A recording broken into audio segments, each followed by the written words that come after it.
Hello everyone, Minute Plus Meditation here. It is Tuesday, March the 10th.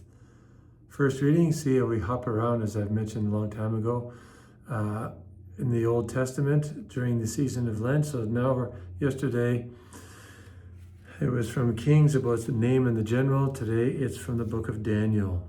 Azariah, condemned to death by fire, stood still in the fire and prayed aloud. So he's in the fire. For your sake, for your name's sake, do not give us up forever, and do not annul your covenant. Do not withdraw your mercy from us for the sake of Abraham, your beloved, and for the sake of your servant Isaac and Israel, your Holy One, and so on.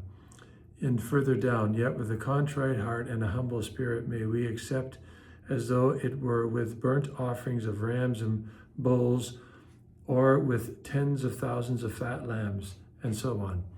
So, the thing is with Azariah and his companions when they're thrown in the fire, there's no poor me. There's no poor me. There is an adoration, a praising of God, and an acknowledgement of personal sin, of sins of Israel. It's like we're in this because basically it's what we asked for. That's what sin is about in so many instances, right?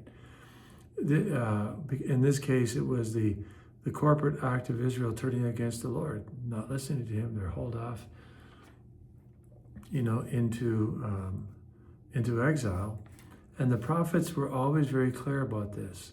Not we're better than they are because we're righteous and holy people, but we are sinners and we are appealing to your mercy, O Lord. So important when you're dealing with God. Appealing always to his mercy, never thinking you're worthy of anything. I'm not worthy of anything. You're not worthy of anything. And when we act this way towards God, he just pours out his blessings upon us. And we get this same idea in the gospel. This is from Matthew chapter 18. Peter said to Jesus, Lord, if a brother or sister sins against me, how often must I forgive? As often as 7 times? Jesus said, not 7 times.